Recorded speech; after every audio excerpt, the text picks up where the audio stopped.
What's up? What's up, beautiful souls? Welcome to another episode of the Spiritual Psychiatrist podcast. I'm your host, and I'm here with my dear brother, Jacob Ford. He's a beautiful father, family man, a brother, a coworker, and also on the path of consciousness and the path of liberation. He is a brother I would go to war with, and we are going to war with. And what I mean by that is, just holding space together for souls together. It's been an absolute joy and a privilege to serve together. So I wanted to have Jake on this podcast and give him a voice to be able to share what's coming from his heart with our audience and the hero's path he's been on. And hopefully it will resonate with some people. But before we begin, I always like to set the frequency. So I'm just going to go ahead and speak a few words and set the frequency around this podcast, around each and every person who might be listening.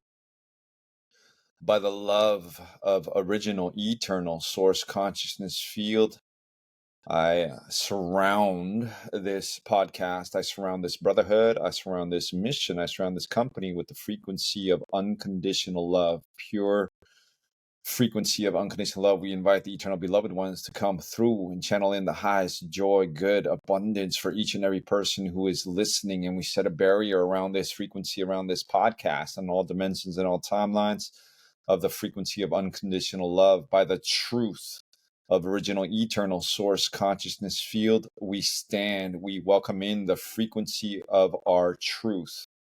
For the truth will set us free, and we are free indeed.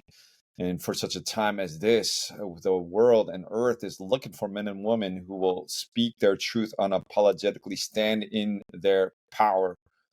So we welcome in the frequency of truth. We welcome in the frequency of power, unique, oscillatory, vibratory reflection of Almighty Living Christ. Universe is what we are, made in the image and likeness of Source. So we welcome each one of us right now to step into our power, unapologetically unconditioned ourselves by the grace of original eternal source consciousness field. I now sanctify and renew this podcast, this brotherhood, as under the divine protector of this conversation, as under the divine protector of the original eternal life founders races, Melchizedek, Cloister, Emerald, Amethyst, and Gold Order, which I am a level 6 Ekar, Messiah, Hana, Master Councils of Aquarion, for the highest good, joy, and abundance and freedom for each and every person. As we communicate today, we give gratitude in advance. Thy kingdom, queendom is coming now. Thy will is now being done in this conversation as it is in the highest heavens. Taisha into Doe. Taisha into Doe. Taisha into Doe. Spoken as it is stated now, and so it is done. Rasha, Era, Lord Spirit Christ.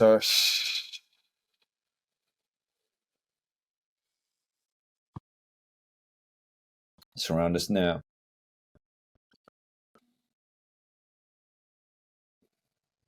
So cool. Thank you for allowing me to do that. What's up, brother Jacob? Man, so we just got done with good, brother. Good, man. Really good. Yeah, it's been a fucking joy to watch your journey develop and unfold, and the magic and the growth and the beauty that is unfolding in your life. And so, Jake, man, take us back, man. Tell us a little bit about your hero's journey. What are some of the key moments that helped you arrive to the man you are today, and what do you want to share with our audience? Yeah, absolutely, brother. So first, thanks for having me on, giving me the opportunity to share my story. Going back childhood, where it all started, I was a very fun, loving, go-getting kid. My parents split up at a very young age, so all I knew was back and forth. That's all I knew. I knew my mom, my dad, and I had my constant, which was my sister. She was always with me. My mom and my father got remarried. Father was very deeply in the church. Mother was living a completely different life outside of the church. So there was a lot of confusion going back and forth just in that sense alone, is you had a lot of religion in one side and you had none on the other. So for a kid, that was confusing for me because I felt like I had all of this leeway to just be who I was on my mother's side. And then on my father's side, there were strict boundaries. that made me feel as a young kid that I wasn't able to express and just be myself. Later in my years, my father got very involved in the church again. My sister left and went to live with my mother, so my constant left me. And that was, I would say, my very first time of ever feeling abandoned. So by doing so, I think I had my fight or flight kind of come in, and I decided not to go back to my mom's and to stay with my father. This is around 11 or 12 years old. I decided to stay with my dad, and I think it was out of spite in the moment. I think I was really hurt and I felt abandoned by my only constant in life leaving me. So I stayed with my father, which, looking back was the best decision. It's all working for me and not to me. But at the time, I didn't realize that. My father, was grounded in his ways and believed that, I was able to be bent and not broken. And it was tied in his religion. And that scarred me because I felt like I wasn't seen or I wasn't heard. There was a lot of times where, trying to communicate how I felt would not, land on my father's ears. He wouldn't hear me. And we ended up going through some hard times when I was with my dad, just me and my father. My father alone, went through some hard times in his marriage when I was there. And, being as young as I wasn't able to resonate and understand the things that was going on around me. I think the biggest thing is I just wanted to be a kid, and I felt like I wasn't allowed to do that.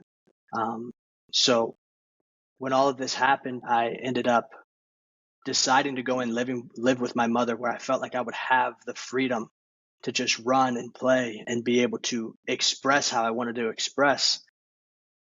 But my mother was struggling herself during that time that I didn't know about because we hadn't been in touch for almost 2 years. So when I went back to my mother's, it was very, very challenging times for her, but for everyone else that was underneath of her roof. My sister, I could tell, had changed. There were struggles that she was having, trying to raise my 3 little brothers who were very, very young at the time.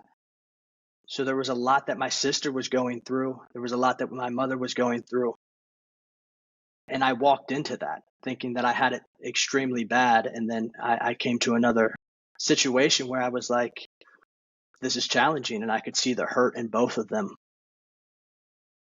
I can remember being with my sister, driving with my sister when I finally came back. And this was a couple months after I had returned to my mother's. I was driving, and I remember looking out and saying to myself, I feel like I'm losing touch with myself.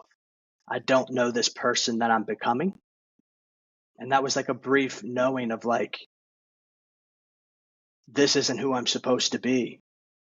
And I think that's when a lot of my struggle started to take place, is from that day forward, knowing that I had lost touch with myself. I started doing anything and everything to run from that feeling. I had no coping skills that allowed me to sit with those feelings and understand why I was feeling the way I was. So at a very young age, I would say 15 years old, I started to get into drugs and alcohol. And that became my escape. That became my home, where I felt like I could express the most. And the challenges just kept occurring for my mother and for my sister and for me. So the house was very broken in that sense. So what made sense to me and what made me feel comfortable was finding that release inside of drugs and alcohol. My senior year of high school, I felt like for me, I was really turning it around. But there was still this haunting feeling that I had to get out of the situation that I was in. So by my dire need, I started finding any way I could just like get out and be independent on my own right away as soon as I turned 18. And I found that inside of the Army. Still struggling with drugs and alcohol, I have created this new path for myself by signing up for the Army. And I thought that was my answer. I thought, this is where I'm going to find myself. This is where I'm going to gain this independence. I'm going to break these chains. And that brought along a lot of hardship. Um, I was in a combat MOS, and the Army, really trains men to be just your stereotypical man. You're strong. You don't show emotion. You look out for your brothers, and that's your goal. And you worry about the task at hand. And I saw that amongst all of the guys that I served with. Looking back now, it's just these people were just beautiful, beautiful souls, and they were all searching for something. And inside of that something, I feel like it's a lot of that masculine energy where they feel seen. They feel seen by the world, like, wow, these guys are it. These guys got what it takes. Inside of that comes pride. Inside of that comes a lot of ego, which I can see now is healthy, but it's when you honor that pride and ego instead of letting it run you, is when it takes place and it makes you who you are. In my time in service, there was a lot more things that took place that broke me, and I felt like I was inadequate and I wasn't enough. But every time I looked in the mirror, I saw this person that was growing physically, but I felt hollow spiritually and mentally. There was something missing. During those times in the military, I would escape the exact same way. I would drink my pain away. It made sense at the time because this is what the guys around me are doing. This is how we cope. This is how we bond and grow closer together, is kind of self-sabotaging together, really, and not having that knowing that we were spiraling in a way that you could pay some serious consequences from. My time in the military taught me a lot. I honor my time in the military because it really made me grow independently. It really showed me what it was like to be on my own 2 feet and kind of take on life with my own eyes and my own direction. I saw at the end of my military career, getting out, in the process of getting out, the military really trains you to go to war, and they train you to be this untouchable masculine man, but they don't teach you how to come home. They don't teach you how to love. They don't teach you how to love yourself. They really teach you to be a hard-driven individual who can take the reins and direct men into battle. That's their ultimate goal. So when I was coming out, I had this sense of purpose that just left me. And the scarcity that came around me not having this purpose and me not knowing what life held for me put me in a really, really dark place. I think the biggest thing inside of that, leaving the military and not having a purpose anymore, is I felt like I was losing my identity, this masculine energy that I had created for myself, that I felt like was a reputation that I had to uphold, that I couldn't lose, and I had to find a firm grasp and hang on to that. So after I got out of the military, there was a lot of uncertainty and a lot of running. My fight or flight kicked off really, really hard when I came home. I came home and I ended up getting in my car and just traveling the country. Ended up back home from my hometown in Maryland to Los Angeles, California for a little while with one of my good buddies that I served with. And then as soon as I felt uncomfortable and I didn't feel safe, I ran again. I ran to Washington State with another good buddy that I served with and started working. And then after that, I felt unsafe. So I ran again and I came back home to Maryland. And when I got back home to Maryland, it's when I had to finally sit with myself. It was every place that I went and everything that I do. Once I finally had to sit with my own emotions, and once I finally had to look myself in the mirror and understand what was going on, I couldn't. I was so uncomfortable because it wasn't that was a sign of compassion. That was a sign of love for myself, and I didn't understand what that was. So I felt like I was losing this masculine side of myself. And I was losing this identity that I had, I felt I had worked so hard to create. So inside of that, I turned back to drugs and alcohol because that was the one thing growing up that I found, put this at ease. I was able to breathe. I was able to have a release for this minor second, which was enough for me, just not to feel that way anymore. So I didn't have to face the truth, and I could almost just lie to myself even more that, no, you are still this person, and this love and this stuff that you're hiding from, that doesn't serve you. I met my wife during that time when I came back home to Maryland, and yeah, it was inside of all of these things that I felt like I was figuring it out. When I met my wife, Miranda, she changed my entire life and made me see some of the love inside of me that I never knew I had. So in my eyes, I was like, I have to hang on to this, and I have to create a life with her, because she's finally making me feel something that these drugs and alcohol were making me feel. It was this release. It was the sense of purpose. It was this love that I was so unfamiliar with. And we moved very, very fast. It was very, very strong. It was a very strong connection from the very beginning. And I proposed to her very early, and we had plans of marriage following that year. And at the end of that year, finding out that I was going to be a father with my firstborn girl. And it was at that moment where I once again had to look at myself. And I had to look at the man that I was and the man that I was becoming. And I realized again that I wasn't in a place to accept that love. And I didn't feel like I was adequate enough to be a father. And then I started feeling these feelings of not being adequate to be the man that my wife needed. So I ran back to my coping skills. I started drinking and using drugs again.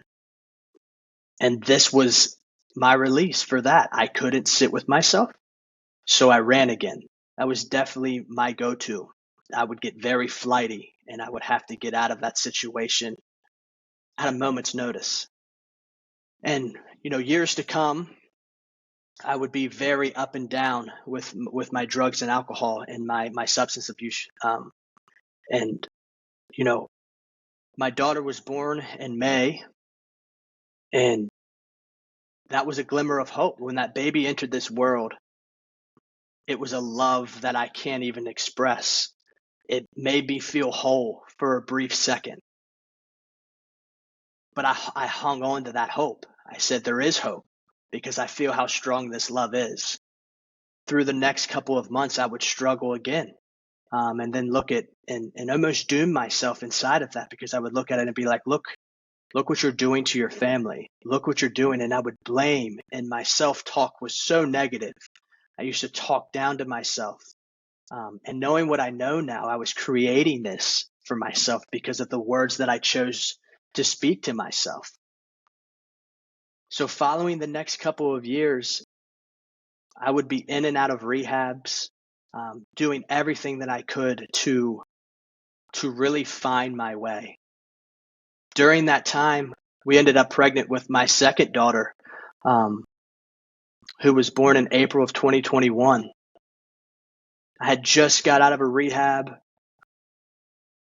early that year and was very dedicated to be able to show up as the man I wanted for my family and as the man I thought my wife deserved and my children deserved. And I felt as if I was doing very well at first. And when people would ask me, Jacob, what's the root issue? When I would go to these facilities and they would ask, what is the underlying issue that keeps you coming back to these drugs and alcohol? I would use my time in the military as a crutch. I would use how I felt like my father didn't show up in love for me enough. I would use how my mother, went through her problems and didn't show up for me enough. But what I started realizing is I never went internal. I never looked inside. I never looked, how was I not showing up for myself enough? I always looked outside, and I always was the victim in my own story. And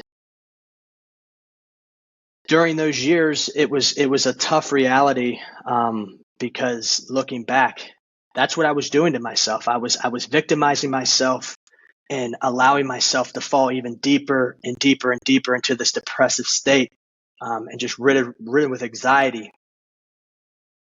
After my second daughter was born, I a couple months went by, and I fell back into these coping ways where I was drinking and I was using drugs again.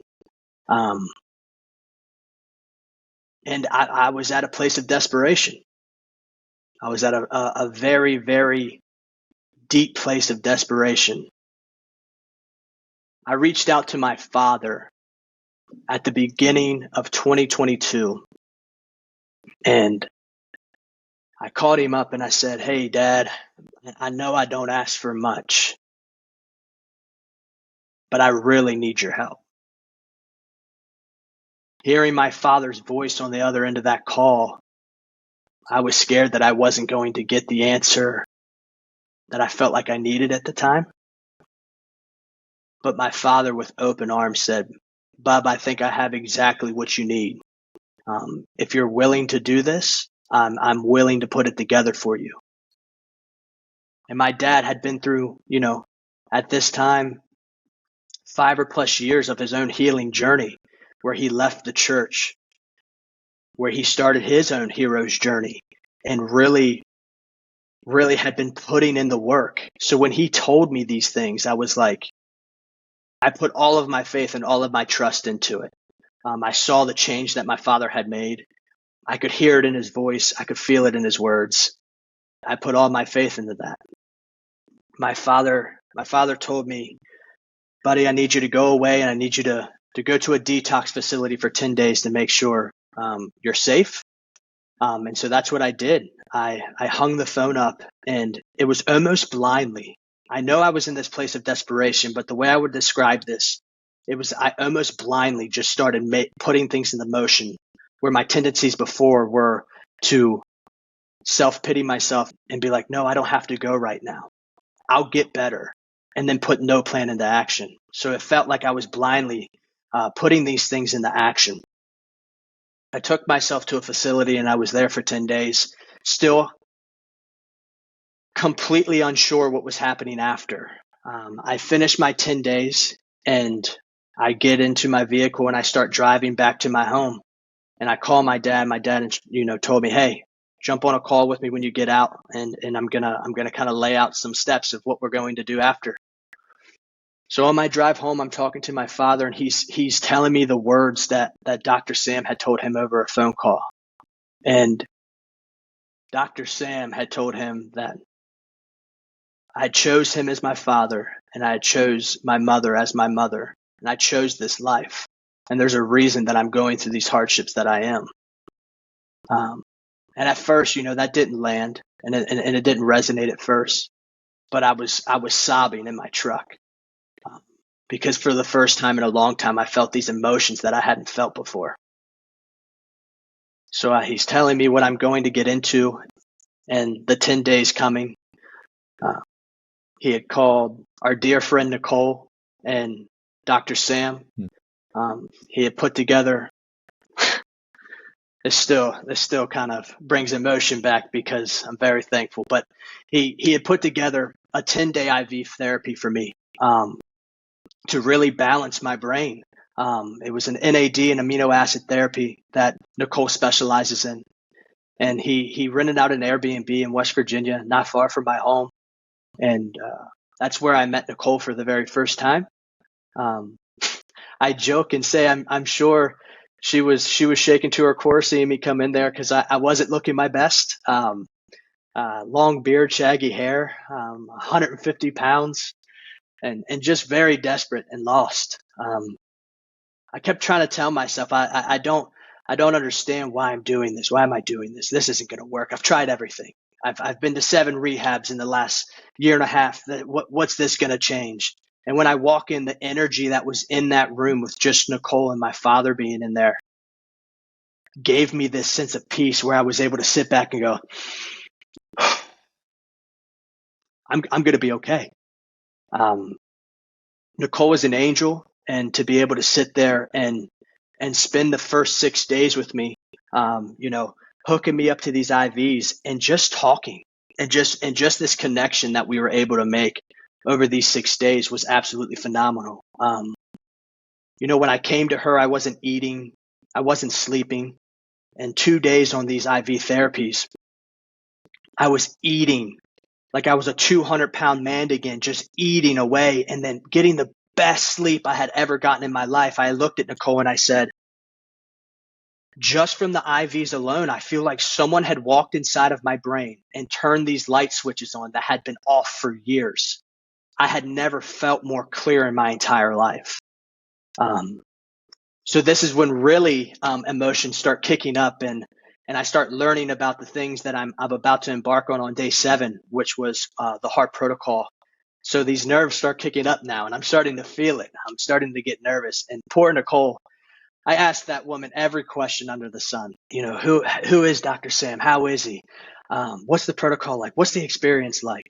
And now looking back, it's one of the lines in Dr. Sam's book that says this protocol is better experienced than explained. Beforehand, I was like, of course, I don't get any answers, but after experiencing myself, it makes so much sense. It's very hard to explain because each soul is different and unique. So the nerves were there, the emotions were there, and on day 7, I got to meet Dr. Samuel Lee, and the presence that he brought into that room made me feel anxious and peaceful all at the same time. That's when at first I could understand the term spiritual warrior, because I felt this peace, but I also felt this strong presence. And for me, all of this was very out there. I didn't understand it at all.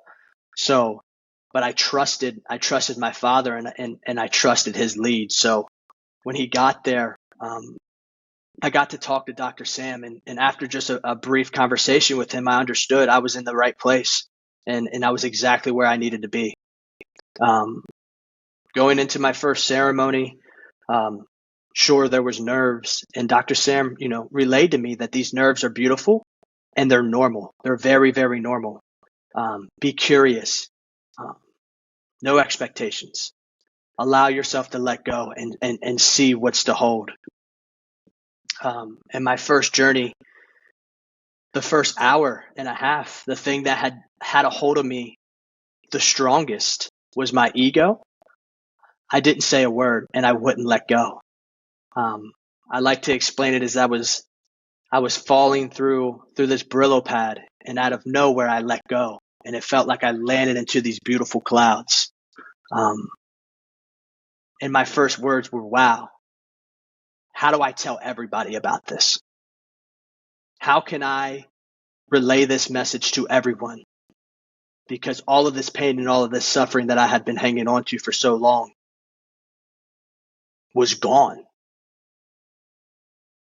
And that was after an hour and a half. When I finished my journey, the first person that I wanted to talk to was Nicole, which is funny because my father was there, who I looked up to and have my entire life. But the first person I wanted to see was Nicole, because we had just spent 7 days connecting and sharing stories that I hadn't shared with many people other than maybe my wife. And I got to sit in a sense of peace. Oh my goodness. I got to sit in a sense of peace.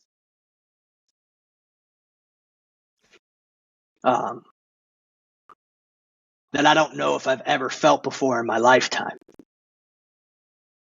I finally understood what it was to love myself with zero expectations.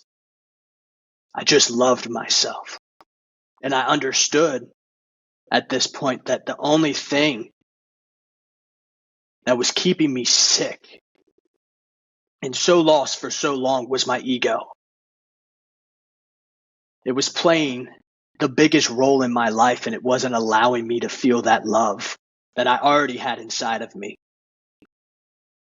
It's a term you'll hear, and I've heard so many times, but you are the medicine. And after that journey, it never resonated with me more how much I was who I was looking for. And I was running from this guy for a very, very long time.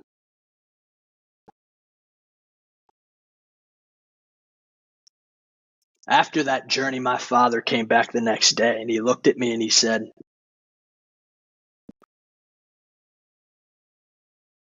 "Son, I want you to live this."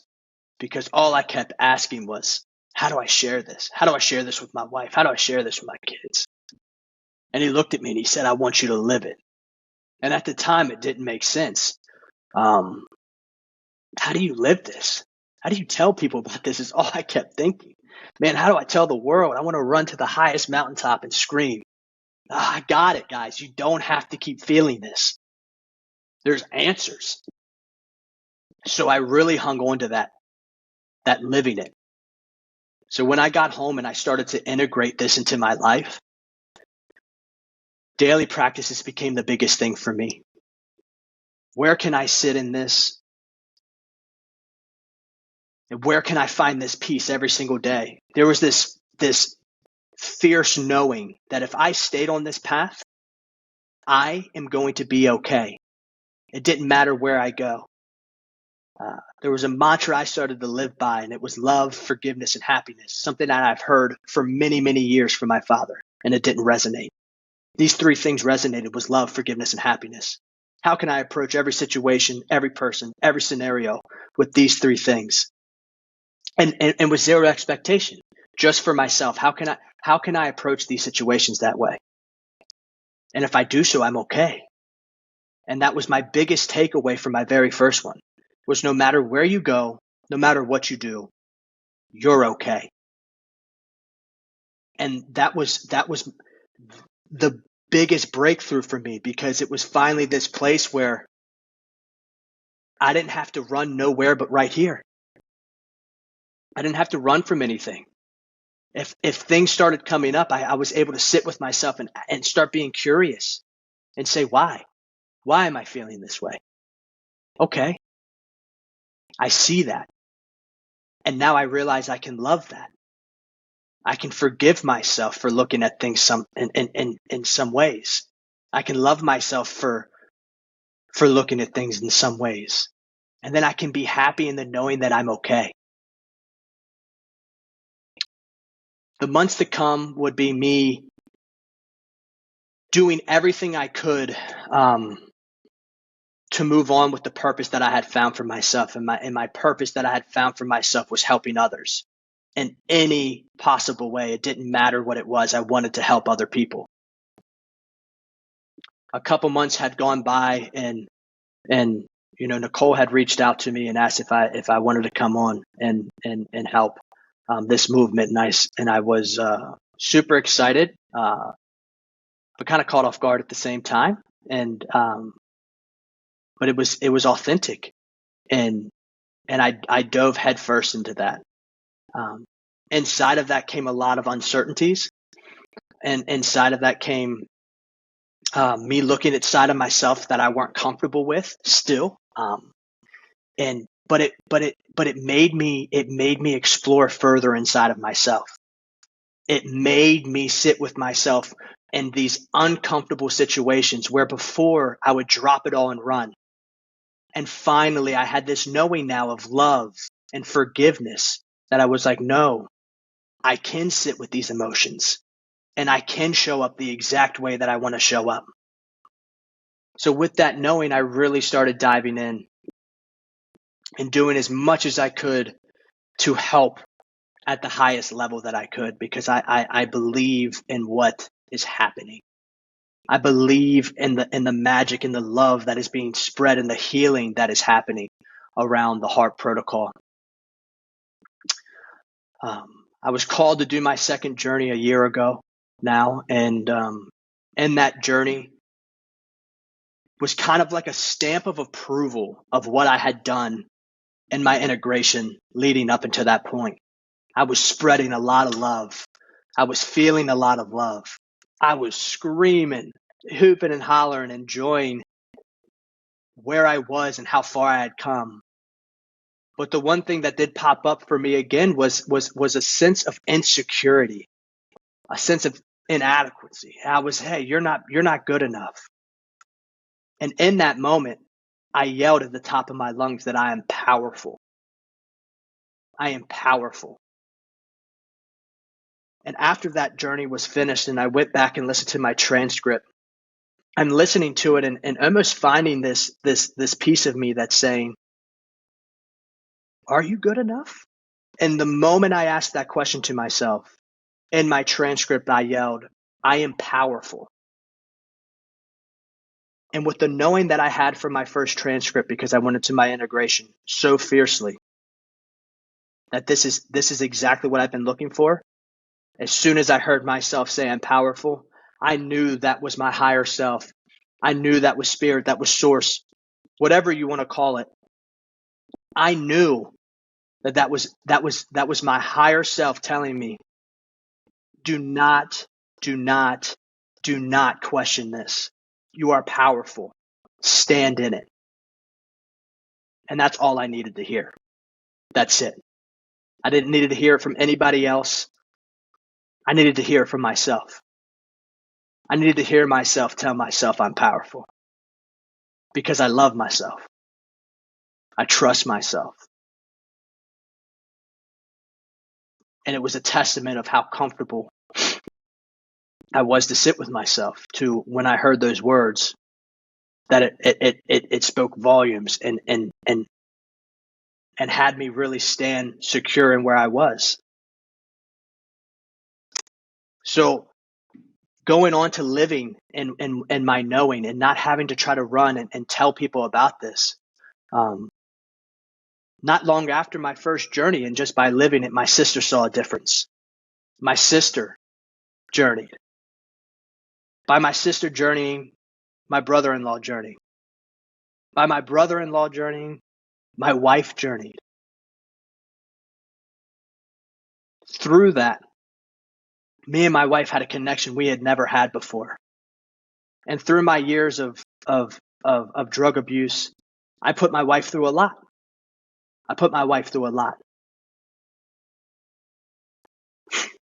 And in her first journey, she was able to heal little Miranda. But I remember something that she told me afterwards is that, Jacob, I just feel like I can't let go of all the things that had happened. And, the Jacob before this would have taken defense to that. Like, look at all that I've done. Look at where I've come from and look at where I am now. But I was in a place where I heard her and I could understand that. She was hurt. There was a part of her that was hurt and she wasn't able to deal with at the time. My wife's second journey, I was there and I was able to hold space for her. And she was nervous because she didn't know what she would say. But I did a lot of praying. And I told my wife that I want you to speak so freely because I'm in a place where I can hear anything you need to say. And I love me and I love you. So any words that you need to say will fall on receiving ears. And she was able to be the most transparent she's ever been in her entire life in that second journey of hers. And I was able to hear things and understand things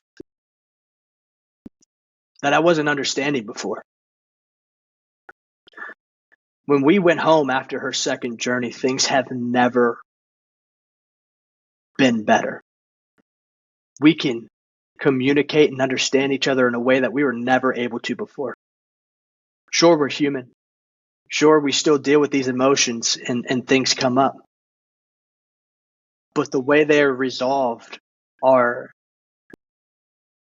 in a manner I could only have dreamed of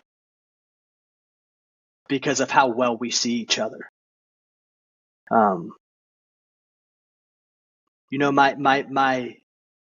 mission is simple, but it's so vast. It's simple but large. I pour into myself, I pour into my family, and I pour into others because that's what I was called to do. I live by the I, we all. something my dear father had shared with me many years ago, but resonates so deeply now. I show up for myself in priority first, so I could show up and be the best husband, best father, and so I could be the best friend to the people that I'm now serving. Yeah, brother. Thanks for letting me share that. Yeah. Honor, man. Thank you for your hero's journey. Thank you for being born. Thank you, brother.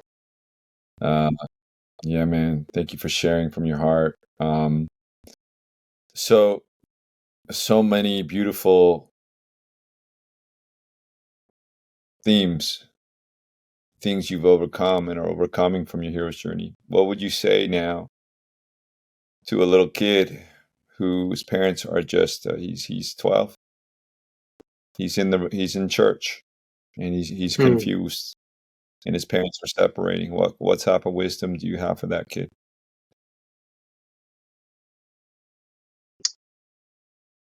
The warmest embrace. The warmest embrace. I would allow that kid to know you are loved, you are seen, you are heard. You're not forgotten. That young inner child of mine does come out at times. And that inner child is insecure and he's scared and he just wants to be loved. And that's what I would tell that young boy is that you are loved, you are seen, you are heard. And I would give him the biggest hug. Because that's all he needed. He just needed to be seen. He just needed to be heard. What do you say to a kid who's in church, who's confused by the patriarchy, by the black and white, the division, the hypocrisy that he might be seeing in church? Is there anything you want to say to anybody going through that? Yeah, that's a really good question. Inside of that, dealing with that myself, I would tell that kid that all of the purity that he sees within inside of that, follow that fiercely. But following that fiercely will bring up a new knowing. And once you have that knowing, blinders can be lifted. And that's what happened for me. I started seeing some hypocrisy within inside of the church. I started seeing all of these things, which made me question, is what I'm following authentic? I would tell that young boy to be curious. I would tell that young boy to follow fiercely in what he believes and be curious. That's what I would tell him. Yeah. Beautiful, brother. Yeah, and like any words of advice to your warrior brothers out there who have been, found a purpose in camaraderie and trained to be tough and masculine, and they have been overseas and felt that camaraderie and purpose, and they're starting to wake up, and they're being thrown back into society, and that purpose and that brotherhood Absolutely. is being stripped from them. Any words for your brothers in comrade there? Yeah, absolutely. There's a quote that I heard from Joe Rogan. I can't remember where he got it from, but this is where I heard it. And it's better to be a warrior in a garden than a gardener in a war.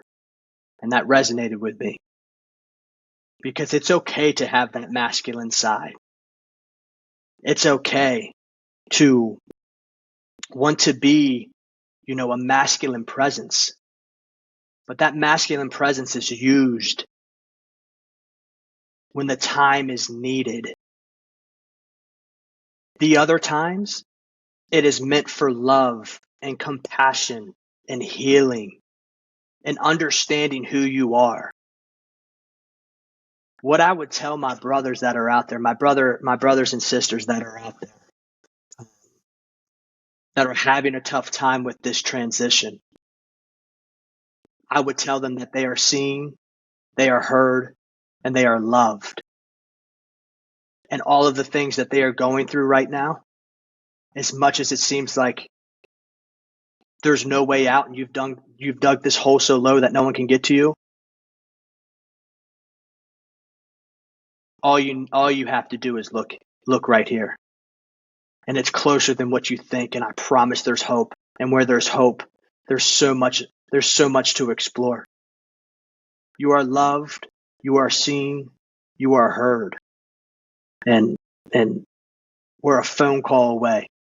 Always. That's what I would tell them for sure. Beautiful. And I know you mean that. And what about like so many out there right now who was like you in the past, sitting there, they couldn't sit with their feelings. There was they felt like they were losing their soul. And nobody really they didn't have the self-awareness to explain it. And they're turning to numb. They're going to drugs, they're going to alcohol, they're on the street living that life, and they're finding temporary relief in that moment. Anything you want to say to people who are going through something like that? Yeah, I think the biggest thing that I would say to those people is, you're not to blame. And what I mean by that is where when people are stuck in this place, they throw so much dirt on themselves. They put themselves even further down than they started, and it's all self-inflicted. The thing that I would tell those people is, if there's breath in your lungs, there's still a fighting chance. There is still a fighting chance, and you have people out there that love you, whether you believe that or not. My road is to help as many people as I possibly can, and you're not forgotten. Love is here. Love is within you, and you just can't see that right now, but I promise when that veil's lifted, you'll be blown away with how much love you have in there still. You're not forgotten. Please don't lose hope. As long as there's air in your lungs, you can fight, and I believe in you. As long as there's breath in my For sure. lungs, I ain't done. Jake, beautiful, man. So what's getting you jazzed these days, man? What's getting you jazzed? What's getting you going? Because like it's amazing, man. Like every time I see you, man, the same passion I felt in your voice 2 years ago, you still got that same passion flowing through. You know, I'm a psychiatrist. I just listen and I hear that when someone starts talking about their passion, their voice shifts and something like I can feel it, the tone, the rhythm. So what's getting you jazzed, man? What's getting you going? Yeah, a line from one of my favorite guys. We haven't even had breakfast yet. Is where we've started. It's very, very fresh. So what's getting me jazzed nowadays is really enjoying the process. Because it has felt like at times where it's like this hard work, and I'm grinding to stay aligned with where I want to go. What's getting me jazzed is now enjoying the process and really pouring into me out of joy and my family, really, really being present in that moment. That's really getting me amped up, and then working with people and helping them with perspective on carrying this stuff back into their daily life. That has me over the moon excited because it's so cool when being a part of someone unlocking their true potential and understanding that. There's something about that's like, it's just hard to explain, honestly. But I'm really excited to continue to grow in my own hero's journey, as well as be a part of others. There's nothing like it, man. So that's what's got me real jazzed up for this year and the years to come. Yeah. Beautiful, brother, man. Well, I really mean it, man, when I say, from the bottom of my heart, man, like, thank you for being born. I guess what Scott told you, dear brother Scott. Oh man, it takes a lot of courage um, to be born on Earth, to forget who you are, Mm, mm, to choose a really interesting hero's journey, to be born to a beautiful, amazing ancient father and a mother, to be born into a church where it was all black and white, to be able to go through that where you had to battle through not being seen, where you had to battle through then being in an environment where not only you but the people around you were going through things, right? And then having to like sit with yourself, feel like you're losing your soul, and then go into the darkness and go to the motherfucking keys and take the fucking keys in hell and figure out, not give up, get up every single time, choose love one more time, choose love, yeah, fall back and then come back many, many, many, many times. Every single time, didn't give up, chose love, somehow found the universe sent you sparks into your life, such as your wife, sparks and reminders mm, into your life that gave you a little glimpse of hope, that gave you enough temporary relief where you didn't give up, fall 7 times, get back up 8, and you didn't give up, and you continue to somehow muster some hope, had to gifted 2 beautiful, amazing daughters by the universe, and you continued on your hero's journey, even though the 8th time this crazy ass doctor walks into your room on day 7 and a redhead, you somehow chose every step of the way to receive the treatment. And somehow, an hour into your protocol, you decided that you were going to fall into the clouds. And all of a sudden, boom. And then you decided that you were going to do integration, where you're going to develop a daily practice, where you're going to choose love, joy, and forgiveness, love, healing, and forgiveness every single time, where you're going to choose to learn how to sit in your comfort. You can choose to watch that sunrise every single morning and tune into that same clouds that held you in that ceremony.